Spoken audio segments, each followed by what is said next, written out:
정의를 세우시는 하나님. 오늘은 미가 말씀을 나누려고 합니다. 총 7장 되는 말씀인데요. 미가 말씀을 이제 볼 텐데,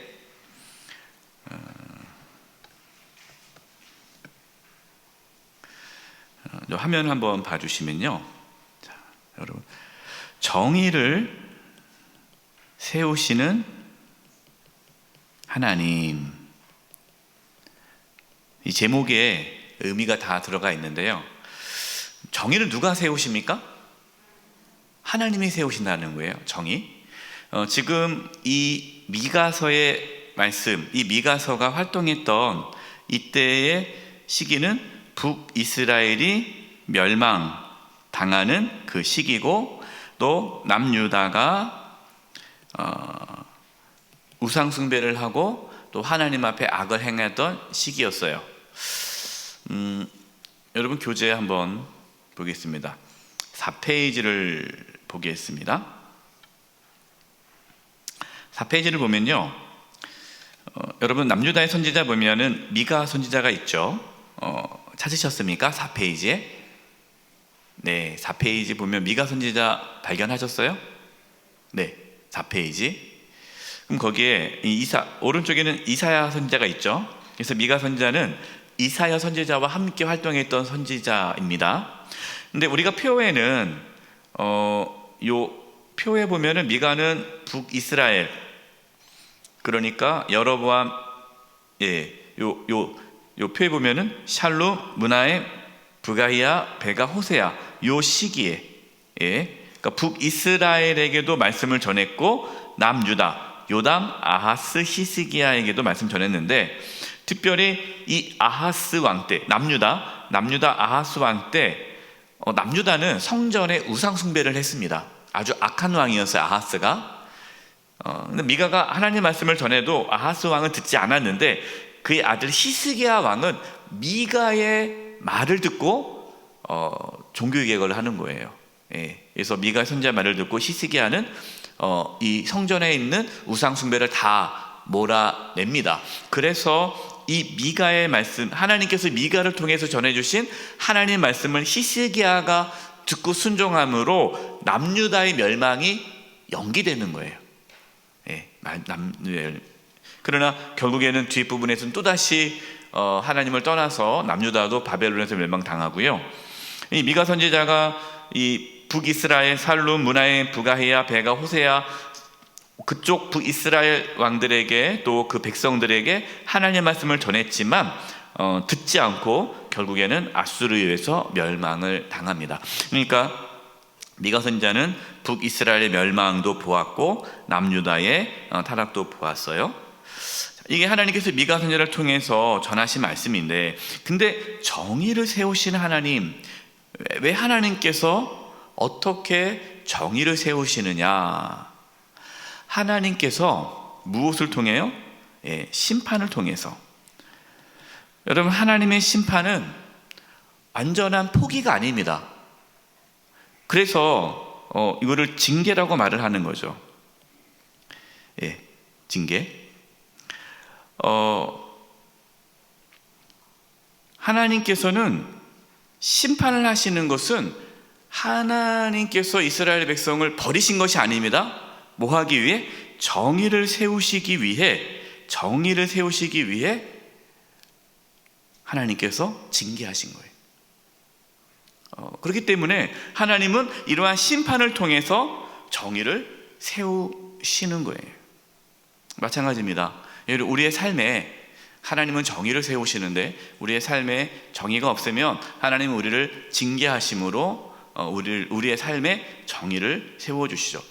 우리나라에 정의가 없다, 하나님이 정의가 없다, 그럼 하나님은 이 나라를 심판하시고 징계하심으로 정의를 세우고, 교회에 정의가 없다, 그러면 한국교회를 심판하시고 징계함으로 한국교회가 정의로운 교회로 세우도록 하신다.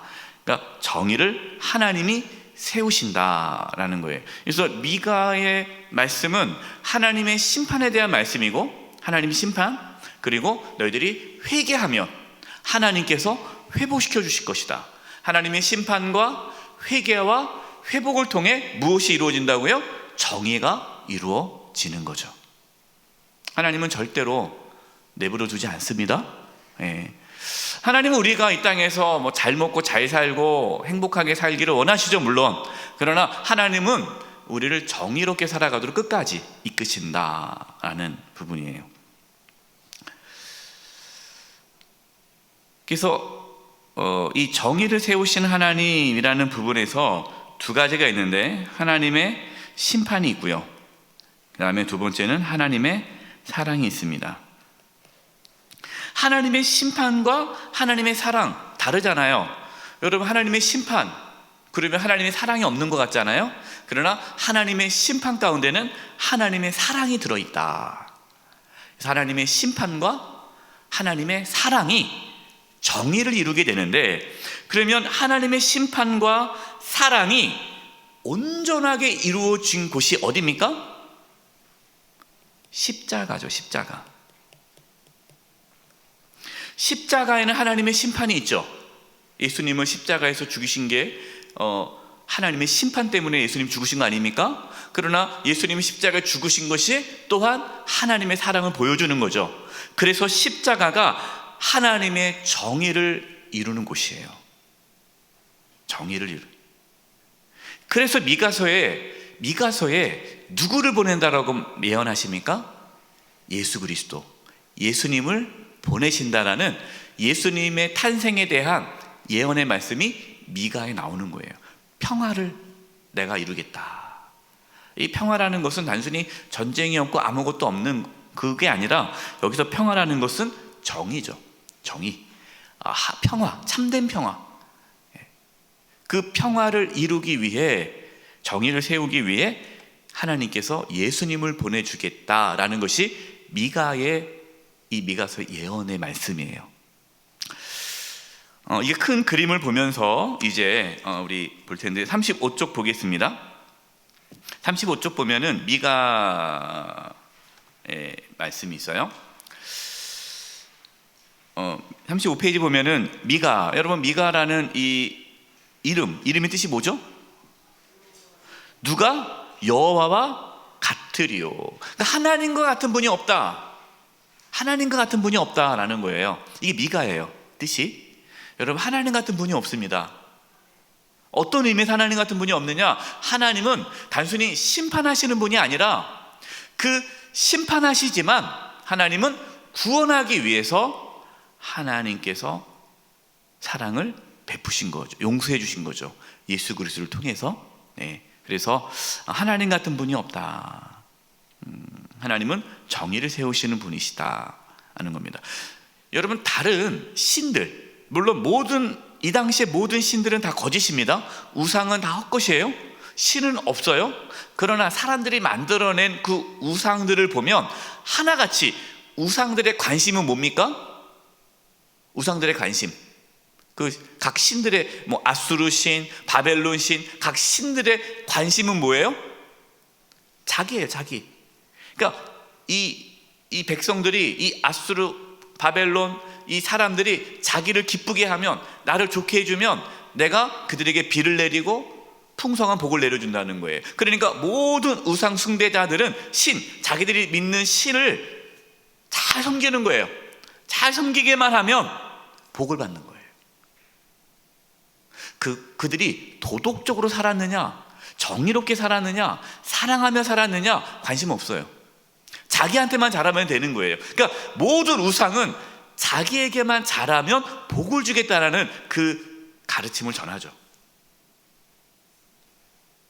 하나님은 다르신 분이죠. 나에게 제사를 지내고 나를 위해서 너희가 기쁘게 한다고 노래를 부르고 예배를 하고, 나를 위해서 소를 잡고 양을 잡고 헌금을 많이 해도 너희가 뭐 하지 않으면, 정의롭지 않으면 나는 너희를 심판한다. 하나님은 다르시죠. 우리가 어떻게 하나님을 섬길 수 있어요? 어떤 분들은 하나님을 우상처럼 섬기해요. 우상처럼. 하나님을 우상처럼 섬긴다는 게 뭡니까? 하나님께 예배만 드리고, 하나님께 헌금만 잘하고, 하나님을 위해서 내가 봉사만 하고, 내가 하나님께 드리기만 하면 하나님께서 나에게 복을 주시겠지? No, 전혀 아니죠. 그것이 물론 중요하죠. 중요하지 않다는 것이 아니라, 그러나 하나님의 궁극적인 하나님의 관심은 하나님에게 얼마나 잘하느냐가 아니라 너희들이 어떻게 사느냐, 너희들이 정의롭게 살아가고 사랑하며 살아가느냐, 거기에 하나님은 관심이 있다라는 것을 미가서를 통해서 우리에게 전해주고 있습니다. 우리는 기억해야 돼요. 북이스라엘이 남유다가 멸망한 이유가 그들이 하나님께 제사를 지내지 않아서가 아니에요. 제사 지냈습니다. 절기를 지켰습니다. 그런데 그들은 하나님의 심판을 받았어요. 저자 미가를 보면요, 작은 시골 마을의 모레셋 출신의 목자입니다.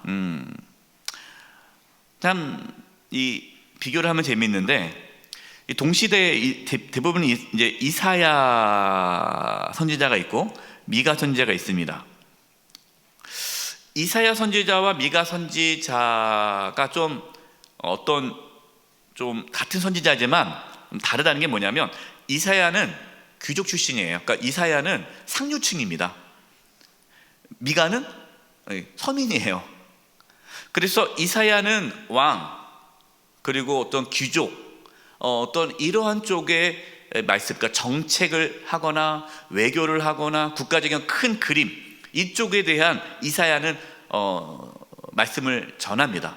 그리고 미가는 상당히 이렇게 밑에 국민, 백성들, 서민들 대상으로 말씀을 전하죠. 물론 이제 미가도 왕들에게도 지도자들에게 말을 전하지만 이제 활동하는 영역이 다릅니다. 그래서 이사야는 또 이제 지배층에 대한 원래 이제 이사야가 이제 귀족 출신이니까 그쪽으로 이제 활동을 했고, 미가는 이제 서민층에서 활동을 했다라고 보면은 이사야, 미가야가 동시에 활동했지만 좀 다른 방향으로 하나님 말씀을 전했다라고 이해하면 참 좋을 것 같아요. 미가서 개요 보면은 심판의 예언, 회복의 예언, 회개 촉구, 이게 크게 세 개가 되죠. 궁극적으로는 6장, 7장은 하나님의 회복에 대한 그 부분을, 약속에 대한 말씀입니다.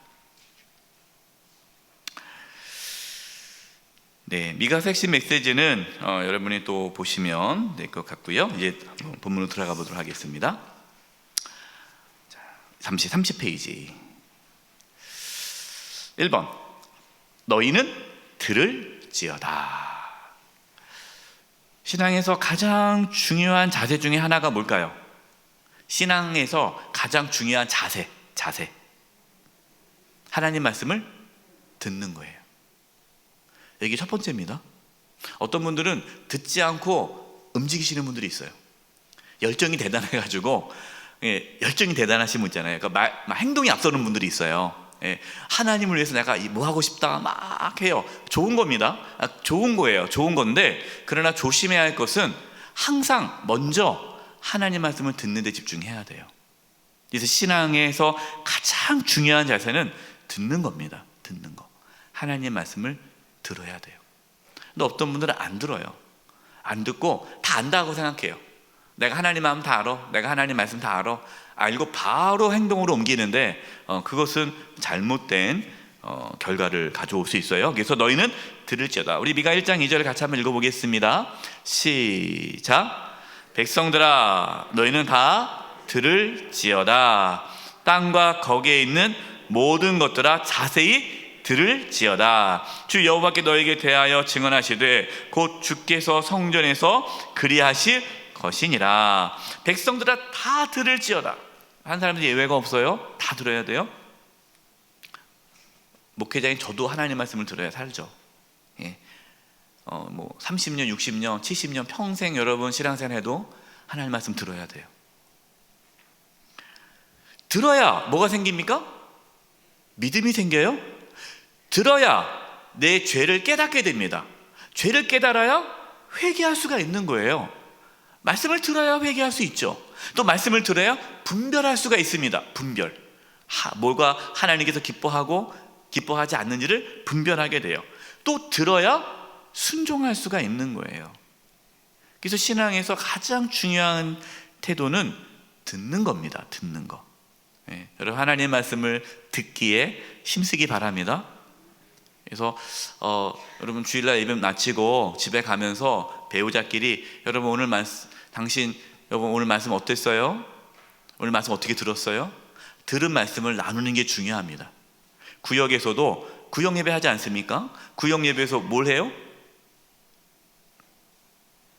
말씀을 나누는 거예요. 구역 모임에서 다른 거 물론 해야죠. 뭐 밥도 먹고 뭐 어떻게 지냈냐 하겠지만, 그러나 구역 모임에서 구역 예배에서 중요한 것은 지난주 말씀 어땠느냐, 잘 들었느냐. 아유 제가 졸려서 못 들었어요. 그러면 다시 말씀을 들을 수 있도록 같이 말씀을 나누는, 이것이 너무너무 중요합니다. 네. 두 번째, 이스라엘의 죄악입니다. 여기 북이스라엘과 남유다의 죄악을 다 포함하는 거예요. 북이스라엘의 죄악, 남유다의 죄악, 공동적인 죄가 있습니다. 크게 세 가지의 죄가 있는데, 첫 번째는 우상숭배예요. 우상숭배. 미가 1장 7절에 제가 읽을게요. 그 새긴 우상들은 다 부서지고 그 음행의 값은 다 불살라지며 내가 그 목상들 다 깨트리니 그가 기생의 값으로 모았은즉 그것이 기생의 값으로 돌아가리라. 하나님을 섬기면서도 우상을 섬겼습니다.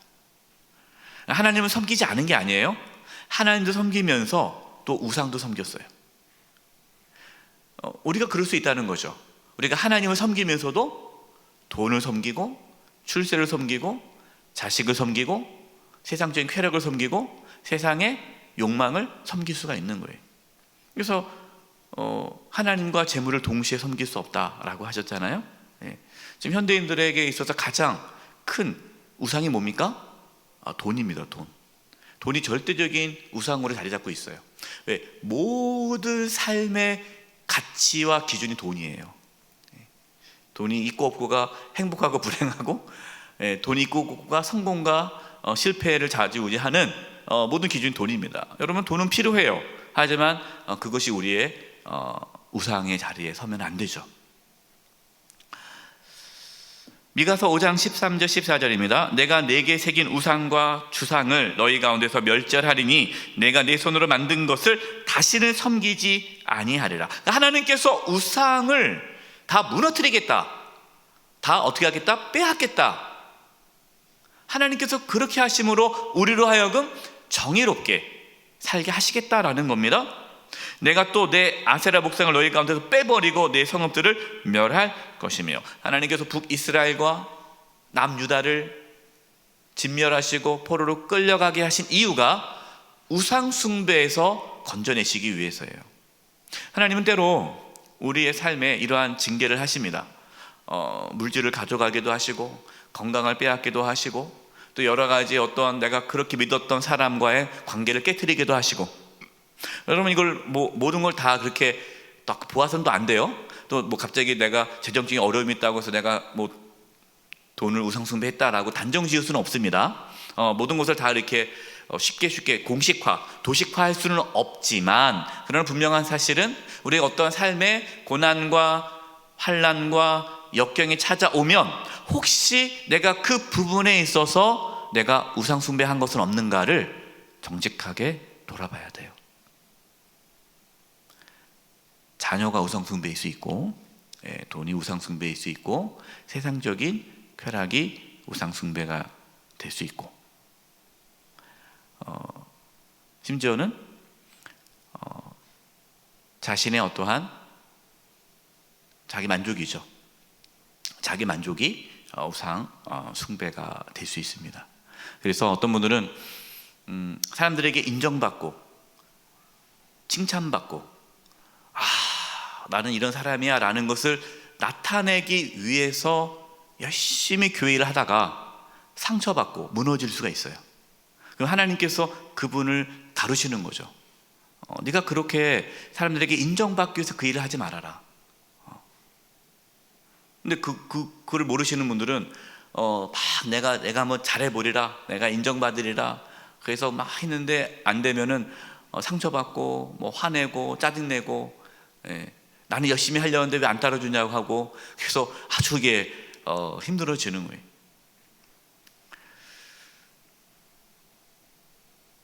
목회자 중에도 그런 분이 있어요. 목회를 열심히 하는 것이 하나의 우상숭배일 수 있습니다.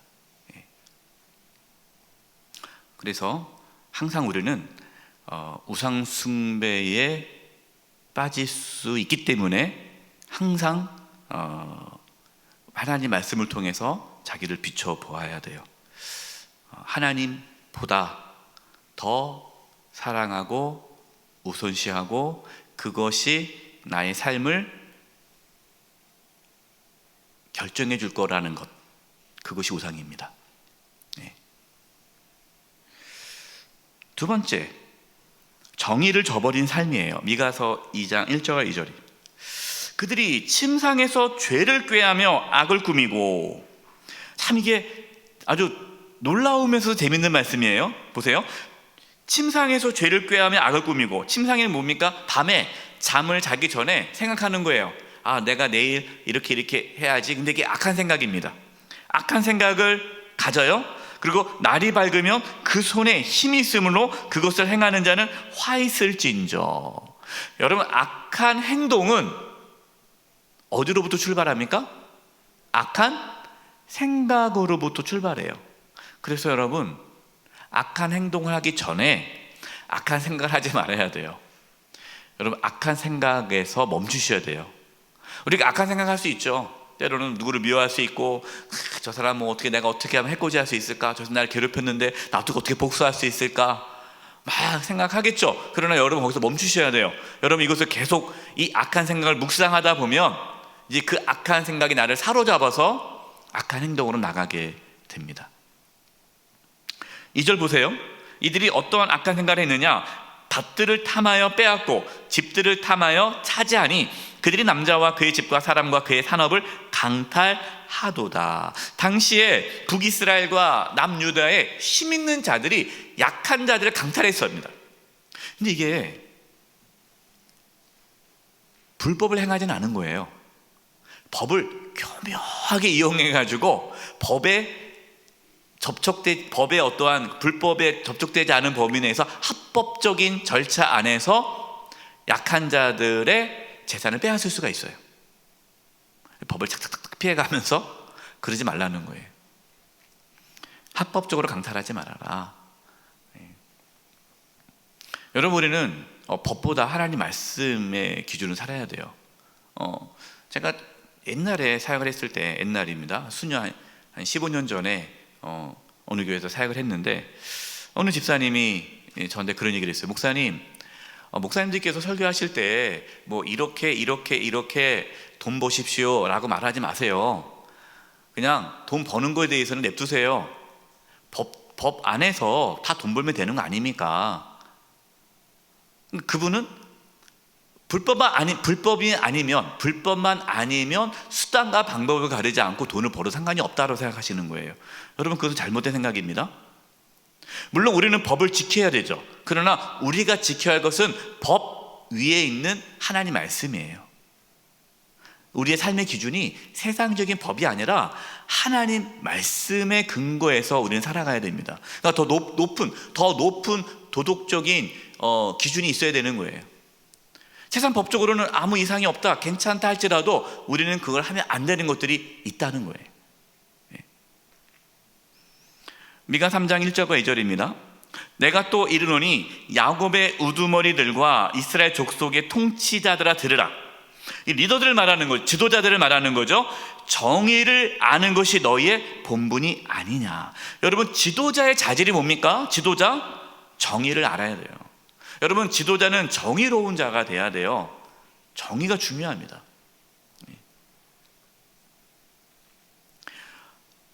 그런데 2절 보십시오. 너희가 선을 미워하고 악을 기뻐하여 내 백성의 가죽을 벗기고 그 뼈에서 살을 뜯어 그들이 살을 먹으며 그 가죽을 벗기며 그 뼈를 꺾어 다지기를 냄비와 속 가운데 담아 담을 고기처럼 하는도다. 참 끔찍한 표현인데요. 이렇게 당시에 힘 있는 자들이 가난한 백성들을 착취하고 억압하고 빼앗았다라는 거예요. 그래서 빈부의 격차가 아주 심했습니다. 있는 자는 더 있고 없는 자들은 있는 것이 빼앗기는, 이게 악순환이 이루어지는 거죠. 미가 7장 2절과 3절입니다. 표준 세번역. 우리 같이 한번 읽어보겠습니다. 시작. 이 땅에 신실한 사람은 하나도 남지 않았다. 정직한 사람이라고는 볼래야 볼 수도 없다. 남아있는 사람이라고는 다만 사람을 죽이려고 숨어서 기다리는 자들과 이웃을 올가미에 걸어서 잡으려고 하는 자들 뿐이다. 악한 일을 하는 데는 이력이 난 사람들이다. 모두가 탐욕스러운 관리, 돈에 매수된 재판관, 사리사욕을 채우는 권력자 뿐이다. 모두들 서로 공모한다. 참 안타깝죠. 근데 저는 미가 말씀을 묵상하면서 지금 우리 사회가 어떤 모습일까, 한국교회는 어떨까 이렇게 보았습니다. 참 안타깝다는 생각이 들어요. 물론 우리가 나라를 위해서 기도해야 되고 나라의 또 안정을 위해서 평화를 위해서 기도해야 합니다. 그것도 중요하지만 실제로 더 중요한 것은 우리나라가 정의로운 사회가 될 수 있도록 우리가 그렇게 살아야 되고 정의로운 사회가 될 수 있도록 힘써야 돼요. 리더들이, 지도자들이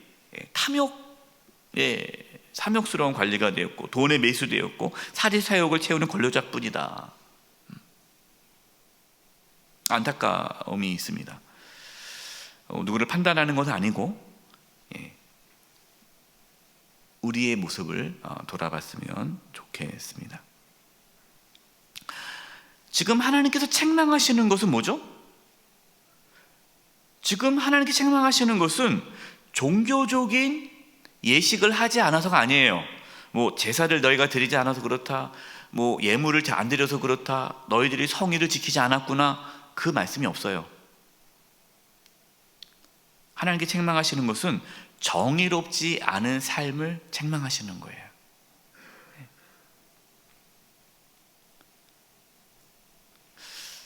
한국교회가 성도님들에게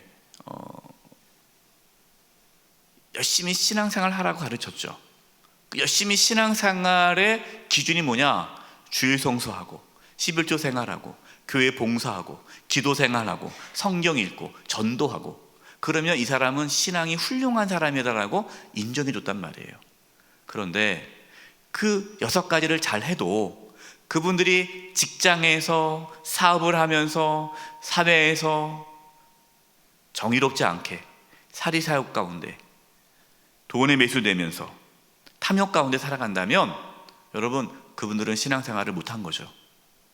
근데 교회는 그동안 그것이 중요하지 않고 그냥 종교적인 활동에만 초점을 두며 말씀을 가르쳤다는 거예요. 이것이 한국교회가 하나님 말씀을 잘못 가르친 것 중에 하나죠. 물론 다 중요합니다. 다 균형이 중요해야겠죠. 세 번째, 거짓 예언을 전합니다. 미가 3장 5절 11절입니다. 내 백성을 유혹하는 선지자들은 이에 물 것이 있으면 평강을 외치나 그 입에 무엇을 채워주지 아니하는 자에게는 전쟁을 준비하는도다. 그러니까 선지자들이 하나님 말씀을 바르게 전해야 되는데 자기 입에 뭐가 들어오면, 그러니까 나에게 뭐가 돈이 생기거나 이익이 생기면은 평화를 선포하고, 나에게 돈이 생기지 않아요, 나에게 별로 이익이 없어요, 그럼 하나님의 심판을 선포하고, 그러니까 자기한테 잘해줘야 하나님의 평강을 선포하는 거예요. 이게 얼마나 이 악한 이 선지자들입니까? 당시의 선지자들이 그랬다는 거예요. 11절 보십시오. 그들의 우두머리들은 뇌물을 위하여 재판하며 그들의 제사장들은 삭슬을 위하여 교훈하며 그들의 선지자는 무엇을 위하여? 돈을 위하여 점을 치면서도 여호와를 의뢰하여 이르기를 여호와께서 우리 중에 계시지 아니하냐? 재앙이 우리에게 임하지 아니하리라 하는도다. 하나님을 이용해서 부와 권력을 이용하는 거죠. 나한테 잘해주면 뭐라고 그러는 거예요? 하나님께서 복 주실 겁니다. 하나님께서 평강 주실 것입니다. 할렐루야, 아멘. 나는 이제 하나님 나 지켜주시겠지. 전혀 악을 행하는데도 그냥 면죄부처럼 돼버리는 거죠. 종교개혁이 일어나는 것도 그거 아닙니까? 면죄부 아닙니까? 악을 행하는데 교회 헌금을 건축을 해야 되는데, 베드로 성당을 지어야 되는데 돈이 없잖아요. 면죄부를 판 거 아닙니까? 당신들이 아무리 많은 죄를 지어도 하나님 앞에 헌금을 하면 죄사함을 받는다. 그러면은 돈 갖다 바치고 평안함을 얻는 거예요. 그래서 이게 얼마나 악한 겁니까? 이것이 기복신앙이에요. 다르게 기복신앙이 아닙니다. 기복신앙이 뭡니까? 내가 악을 행하고 내가 정의롭게 살지 않으면서도 내가 하나님 앞에 잘 갖다 바치면 하나님이 나에게 복을 주실 거야. 그 하나님의 복을 받기 위해 내가 하나님께 뭔가를 바친다는 것, 여러분 이것이 기복신앙이에요. 하나님은 그걸 원치 않죠. 여러분 하나님 뭐가 부족하겠습니까? 하나님 부족함이 없어요. 하나님은 우리의 삶을 원하십니다. 세 번째, 하나님의 심판입니다. 미가 6장 13, 16절. 그러므로 나도 너를 쳐서 병들게 하였으며 내 죄로 말미암아 너를 황폐하게 하였나니, 죄 때문에 황폐하게 된 거예요. 하나님을 잘 섬기지가 않아서가 아니라 뭐 제사를 안 지내서가 아니라 악을 행했기 때문에 황폐하게 된 겁니다. 그래서 어떤 결과를 얻습니까? 14절 보세요. 내가 먹어도 배부르지 못하고 항상 속이 빌 것이며 내가 감추어도 보존되지 못하겠고 보존된 것은 내가 칼에 붙일 것이며 내가 씨를 뿌려도 추수하지 못할 것이며 감람 열매를 밟아도 기름을 내 몸에 바르지 못할 것이며. 32페이지. 포도를 밟아도 술을 마시지 못하리라. 너희가 오므리의 율례와 아합의 집의 모든 예법을 지키고. 여러분이 오므리와 아합이 악을 행했잖아요. 이 북이스라엘의 악을 행한 대표적인 왕들인데 이들의 악을 행한 겁니다. 그들의 전통을 따르리니 내가 너희를 황폐하게 하며 그의 주민을 사람의 조속골을 만들리라. 너희가 내 백성의 수욕을 담당하리라. 하나님의 징계로 허무한 삶을 사는 거예요. 내가 악착같이 성공하려고 해도 허무해지는, 공허해지는 거예요. 열매가 없습니다. 여러분 이것이 하나님의 징계예요. 그래서 여러분 우리가 하나님의 말씀을 떠나 살잖아요. 그러면 남들 보기에는 잘 산 것처럼 보이지만 본인은 엄청 허무합니다. 내가 뭐하러 이렇게 살았지? 뭔가 허무함이 밀려와요. 채워지지 않는 것이 있어요. 이것이 오늘 말씀에 먹어도 나오잖아요. 먹어도 배부르지 못하고 씨를 뿌려도 추수하지 못하고 노력을 했지만 얻어지는 게 없는 거예요. 공허한 거예요. 허무한 삶을 사는 거예요. 네 번째, 정의를 세우기 위해 힘써야 할 것. 자, 그러면 하나님께서 정의를 세운다라고 말씀했잖아요. 하나님께서 정의를 세우십니다. 그럼 우리는 가만히 있으면 될까요? 하나님께서 정의를 세울 때 우리가 거기에 동참하는 겁니다. 그럼 우리가 하나님의 정의를 세울 때 우리가 어떻게 동참할 수 있는가? 우리는 무엇에 힘써야 하는가에 대해서 말씀이에요. 첫 번째는 뭡니까? 제목을 읽어보겠습니다. 시작. 성령의 능력을 입으라. 여러분 우리는 성령의 능력을 입어야 정의롭게 살아갈 수가 있어요. 미가 3장 8절 중요합니다. 읽어보겠습니다. 시작. 오직 나는 여호와의 영으로 말미암아 능력과 정의와 용기로 충만해져서 야곱의 허물과 이스라엘의 죄를 그들에게 보이리라. 여기서 나는 누구입니까? 미가죠. 미가 선지자는 고백하는 거예요. 내가 뭔가 의로워서 내가 능력이 있어서 이렇게 정의롭게 용기가 있게 해서 지금 북이스라엘과 남유다의 죄악을 선포하는 것이 아니다. 성령으로 말미암아, 하나님의 영으로 말미암아. 그래서 여러분 우리는요 성령 충만함을 구해야 돼요. 성령의 능력이 아니고서는 정의롭게 살아갈 수가 없습니다. 우리 안에 용기가 없어요. 여러분 세상이 얼마나 큽니까? 여러분 이 세상을 딱 우리가 맞닥뜨리면 세상과 싸우기 위해서라면, 세상 앞에 서기 위해서라면 용기가 있어야 되잖아요. 그 용기는 성령의 충만함이 있을 때 용기가 생기는 거예요. 두 번째, 하나님 말씀을 배우라. 미가 4장 2절 제가 읽을게요. 곧 많은 이방 사람들이 가면 이르기를 오라 우리가 여호와의 산에 올라가서 야곱의 하나님의 전에 이르자. 하나님의 집에 이르자. 그가 그의 돌을 가지고 우리에게 뭐 할 것이니? 가르치실 우리가 그의 길로 행하리라 하리니 이는 율법이 시온에서부터 나올 것이요 여호와의 말씀이 예루살렘에서부터 나올 것임이라. 하나님의 전에 이르자. 왜 전에 이릅니까? 제사하기 위해서 전에 이르는 게 아니에요. 지금 하나님의 말씀을 배우기 위해. 여러분, 하나님 말씀 배워야 돼요. 하나님 말씀 배우지 않으면 우리는 정의가 뭔지 모릅니다. 하나님 말씀을 모르면 우리는 내 생각대로 살면서 이게 정의라고 생각해요. 그러면 하나님 말씀은 분별력을 주죠. 옳고 그름을 깨닫게 해주고 지금 내가 어떻게 살아가는 것이 하나님 보시기에 정의로운지를 알 수 있는 것은 하나님 말씀밖에 없어요. 그래서 여러분, 이게 수요 사경에 오신 여러분도 훌륭하신 분들이에요.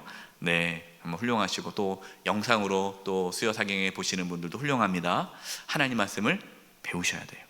세 번째, 하나님을 의지하라. 미가 4장 3절 5절 그가 많은 민족들 사이에 이를 심판하시며 먼 곳 강한 이방 사람들을 판결하시리니 무리가 그 칼을 쳐서 보습을 만들고 창을 쳐서 낫을 만들 것이며. 자, 칼을 보습으로, 창을 낫으로. 이게 뭡니까? 전쟁의 도구를 농사의 도구로. 이거는 평화를 말하는 거죠. 하나님께서 평화를 이루신다라는 겁니다. 여러분, 이 평화가 언제 이루어집니까? 예수 그리스도가 오심으로 평화가 이루어지죠. 예수님께서 평화를 이루시는 겁니다. 그리고 하나님께서 예수 그리스도를 통해 평화를 주셨는데 우리도 평화를 이루며 살아가야 한다라는 것이에요. 자, 이 나라와 저 나라가 다시는 칼을 들고 서로 치지 아니하며 다시는 전쟁을 연습하지 아니하고. 우리 5절 같이 한번 읽어보겠습니다. 시작. 만민이 각각 자기의 신의 이름을 의지하여 행하되 오직 우리는 우리 하나님 여호와의 이름을 의지하여 영원히 행하리로다. 여러분, 우리가 하나님만을 의지하며 하나님을 의지하는 가운데에 정의를 이루기 위해 살아야 된다. 여기서 정의는 평화를 포함하는 거죠. 평화. 그래서 저와 여러분은요, 평화를 이루기 위해 살아야 돼요. 그래서 누가 싸운다 그러면 싸우지 않게끔 해야 되고, 가정의 평화를 위해, 직장의 평화를 위해, 교회의 평화를 위해, 우리가 살고 있는 이웃과의 평화를 위해 우리는 성령의 능력을 입고 하나님 말씀을 배우고 하나님을 의지하는 가운데 정의를 이루는 삶을 살아야 돼요. 이것이 저와 여러분의 사명입니다. 네.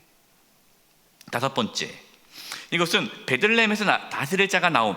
이거는 하나님께서 예수님을 보내주신다는 예언의 말씀입니다. 그래서 미가서에 이 예언의 말씀이 나오는 거예요. 왜? 평화는 우리가 이룰 수 없어요. 하나님이 이루십니다. 예수 그리스도를 통해서 평화가 이루어지죠. 예수님의 탄생에 대한 예언의 말씀입니다. 미가 5장 2절이에요. 베들레헴 에브라다야, 너는 유다 족속 중에서 작을지라도 이스라엘을 다스릴 자가, 예수님이죠, 내게로 나올 것이라. 그래서 예수님이 베들레헴에서 태어난 거 아닙니까? 예, 그의 근본은 상고의 영혼에 있느니라. 그의 근본은 하나님이라. 영혼은 하나님 아닙니까? 그러니까 그의 근본은 하나님이시라는 거죠. 예수 그리스도를 말씀하시는 거예요. 자, 두 번째, 평강을 주심. 미가 5장 4절 5절 제가 표준 세번 읽어드리겠습니다. 그가 주께서 주신 능력을 가지고, 그는 누굴까요? 예수님이죠. 예수님.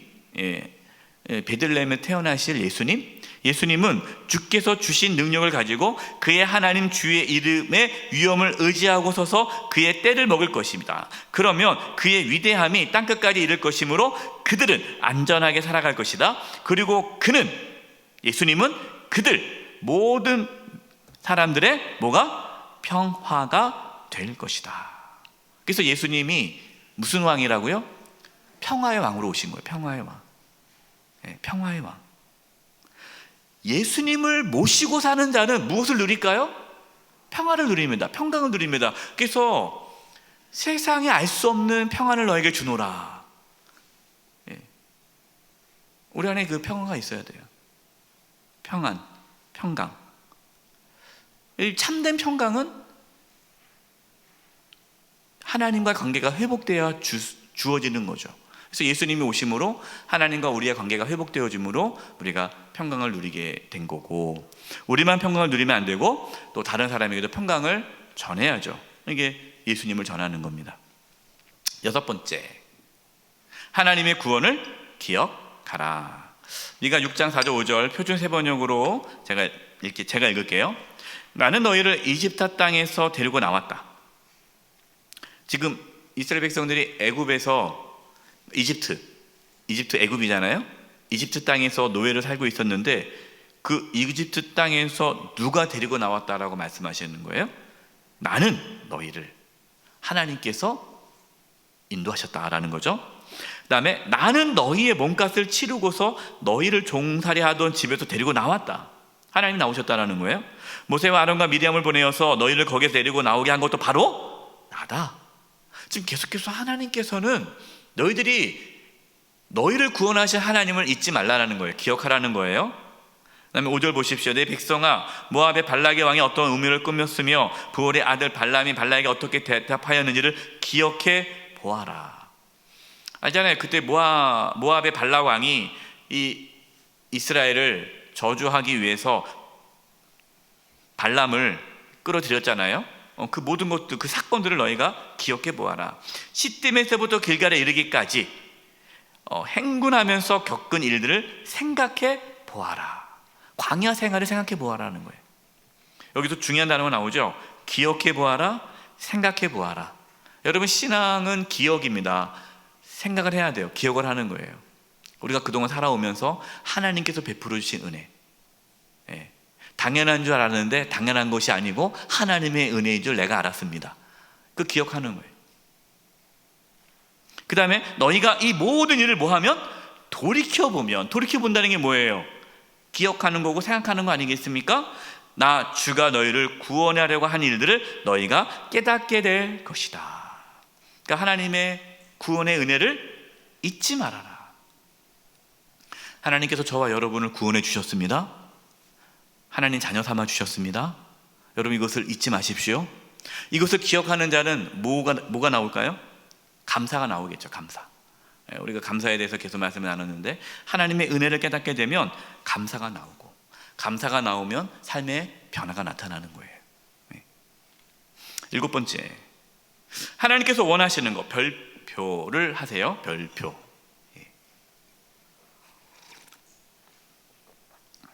미가서에서 다 중요하지만 가장 중요한 구절을 뽑아라. 그럼 미가서 6장 8절입니다. 정확하게 나와 있어요. 하나님께서 뭘 원하시는지. 많은 분들이 물어보더라고요. 하나님 뜻이 무엇이에요? 물어보면은 미가서 6장 8절을 알려주세요. 미가서 6장 8절 같이 한번 읽어보겠습니다. 시작. 사람아, 주께서 선한 것이 무엇임을 내게 보이셨나니 여호와께서 내게 구하시는 것은 오직 정의를 행하며 인자를 사랑하며 겸손하게 내 하나님과 함께 행하는 것이 아니냐. 여러분, 이것이 하나님께서 우리에게 구하시는 거예요. 우리에게 요구하시는 거예요. 우리에게 원하시는 거예요. 이것이 하나님의 뜻입니다. 하나님께서 기뻐하는 거예요. 그게 뭡니까? 3가지예요. 첫째, 오직 정의를 행하는 거예요. 여러분, 정의를 행한다라는 것은 삶입니다. 종교적인 어떤 활동이 아니에요. 뭐 예배를 드리거나 기도를 하거나 찬양을 하거나 금식을 하거나 그게 아니에요. 정의를 행한다라는 것은 우리의 삶에서 하나님 말씀에 순종하는 거죠. 이게 정의입니다. 하나님 말씀에 순종하는 삶이 정의로운 삶이에요. 하나님께서 원하시는 건 뭐예요? 우리의 삶이라는 거예요. 단순한 이런 종교적인 활동에 하나님의 관심이 있는 것이 아니라 하나님 우리의 삶에 관심이 있어요. 삶에. 그러니까 한국교회가 다시 본질로 돌아가려면 한국교회가 집중해야 할 것이 삶입니다. 삶. 월요일날 우리 교회가 이 지역에 있는 어르신들 초청하는 경로잔치를 우리 교회에서 했잖아요. 중앙 1동 부녀회가 주관을 하고 동사무소가 주관을 하고 우리 교회가 장소와 및 선물 후원을 해서 우리 교회에서 했어요. 근데 오신 분들이 하나같이 얘기하시는 거예요. 그리고 봉사하시는 분들이 무슨 얘기를 하냐면 용석이 너무너무 좋다고 교회는 안 다니시는데 교회를 다닌다면 영세교회 다니고 싶다고. 영세교회 다니고 싶다고. 여러분, 그분들이 영세교회 다니고 싶다라는 것이 우리 예배를 봤습니까? 아무것도 우리가 기도를 우리 기도한 걸 봤어요? 아니잖아요. 그들이 본 것은 우리 교회가 지역을 위해 살아가는 그 모습에 감동을 받은 거죠. 그래서 우리 성도들은 어떻게 살아야 돼요? 예, 각자 이웃들에게 그러한 삶을 사는 거죠. 예. 이 정의로운 삶이에요. 근데 예수 믿는 사람들은 그냥 손해보지 않으려고 그러고 막 약착같이 더 가져가려고 그러고 싸우고 막 옳고 그름을 따지면서 왜 내가 왜 손해봐야 돼 하면서 막 싸우는 날 알고 보니까 영세교회 성도예요. 그러면 어떻게 되겠어요? 네. 하나님 원하시는 건 정의다. 정의가 뭡니까? 삶이다. 종교적인 활동이 아니라 하나님의 관심은 삶이다라는 거예요. 또 오해하지 마세요. 종교적인 관심이 없다니까 그럼 목사 예배 안 드려도 되나요? 그 뜻이 아니죠. 예. 하도 말씀을 잘 전해야지 또 오해할 수가 많아가지고. 두 번째는 뭡니까? 인자를 사랑하며. 이 부분이 중요해요. 여러분, 인자, 여기서 인자는 헤세드입니다. 헤세드. 성경에 헤세드라는 단어가 중요한데 이 헤세드라는 단어는요, 하나님의 변함없는 사랑이에요. 이게 헤세드입니다. 하나님의 변함없는 사랑을 사랑하는 것이에요. 이게 첫 번째 의미가 뭐냐? 인자를 사랑하며라는 첫 번째 의미는 뭐냐? 하나님이 나를 사랑하는데 나를 변함없이 사랑한다는 그 하나님의 사랑을 내가 사랑하는 거예요. 하나님을 의심하거나 하나님 날 사랑하지 않는 것 같아, 하나님 날 버린 거 아니야? 이것이 아니라 하나님이 날 사랑한다는 변함없는 하나님의 사랑을 의심하지 않고 그것을 내가 붙잡고 살아가는 것. 여러분, 이것이 하나님께서 원하시는 거예요. 하나님의 사랑을 의심하지 마십시오. 예. 내가 어떠한 상황에 있어도, 내가 죽음 앞에서도 하나님의 사랑은 변함이 없어요. 하나님의 사랑이 나를 죽음 너머의 세계로 이끄는 거 아닙니까? 예. 그 다음에 인자를 사랑하라는 두 번째 의미는 하나님께서 우리를 변함없이 사랑하신 것처럼 너희도 이웃을 사랑하라 라는 거예요. 그래서 인자를 사랑하라는 것은 하나님의 사랑으로 너희도 사랑하라, 이웃을 사랑하라 라는 겁니다. 중요한 게 하나님이 우리를 사랑한 것 같이 해요? 하나님 우리를 어떻게 사랑합니까? 조건 없이 사랑하잖아요. 따지지 않잖아요. 우리가 누구를 사랑해도 따지지 말라는 거예요. 저 사람 나한테 잘해주니까 나도 사랑하고, 저 사람 나 못해주니까 나 미워하고, 그러지 말라는 거예요. 하나님 날 사랑하듯이 조건 없이 사랑하라. 이것이 하나님께서 기뻐하는 거다. 원수를 사랑하는 거죠. 원수를. 여러분, 머리 떠오르신 그분을 사랑하는 거예요. 그분을. 세 번째, 겸손하게 뭐 하는 겁니까? 하나님과 함께 행하는 거예요. 이게 세 번째입니다.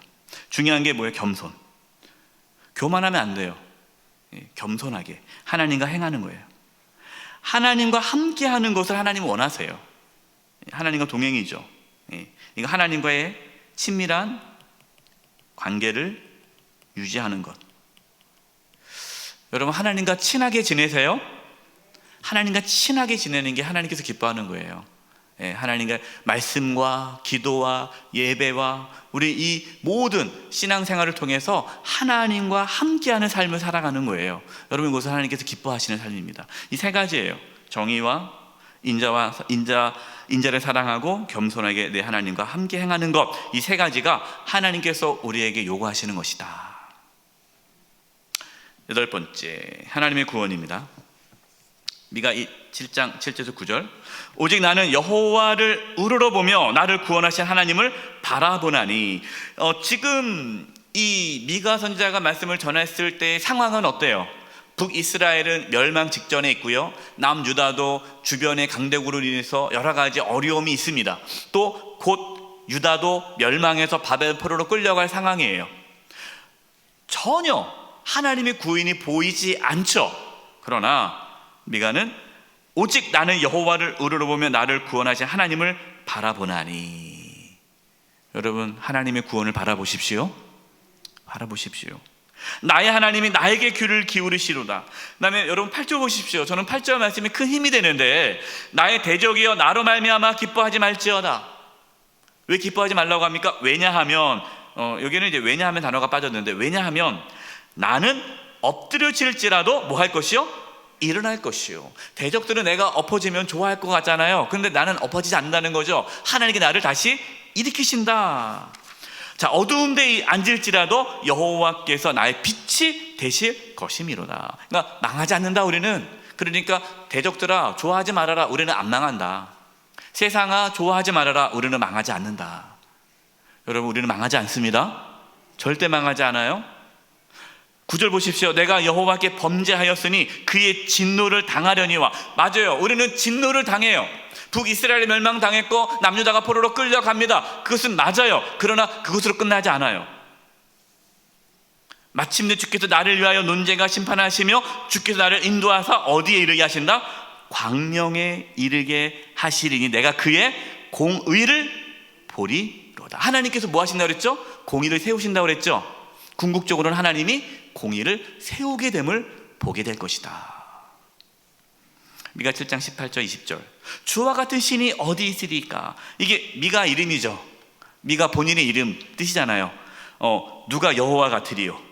주와 같은 신이 어디 있으리까?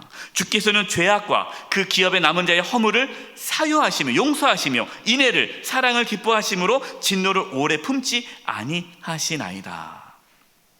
다시 우리를 불쌍히 여기셔서 우리의 죄악을 발로 밟으시고 우리의 모든 죄를 깊은 바다에 던지시리이다. 주께서 옛적에 우리 조상들에게 맹세하신 대로 야곱에게 성실을 베푸시며 아브라함에게 인애를 더하시리이다. 이렇게 끝나는데 이 예언의 말씀이 어디서 이루어집니까? 예수 그리스도, 예수님이 오심으로 우리의 모든 죄악을 발로 밟으시고 우리의 모든 죄를 깊은 바다에 던지셨잖아요. 예수 그리스도를 통해서 하나님의 공의가 이루어지게 되었습니다. 그래서 미가의 이 예언은 십자가를 통해서 성취됩니다. 저와 여러분, 오늘 미가 말씀을 나눴어요. 하나님께서 뭘 기뻐하시는지 알았습니다. 정말 우리의 삶에 공의가 회복되어지고 정말 인자, 하나님의 그 변함없는 사랑을 의심하지 말고 그 사랑을 붙잡고 또 우리가 그 하나님이 우리를 사랑한 것 같이 또 주변 사람들을 사랑하고 겸손하게 하나님과 함께 행함으로 우리의 삶에 공의가 세워지는 그 은혜가 있기를 간절히 축원드립니다.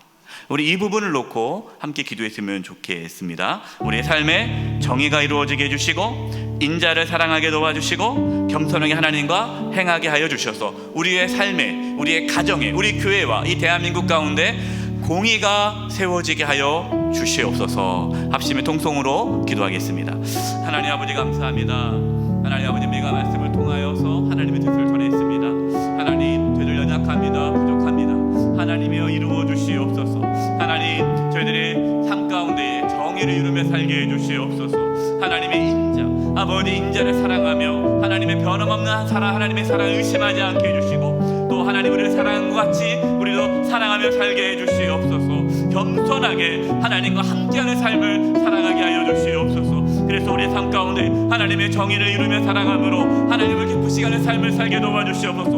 우리의 가정 가운데, 우리 교회 가운데, 이 대한민국 가운데 하나님의 정의가 온전히 세워지는 은혜가 있게 하여 주시옵소서. 하나님 감사합니다.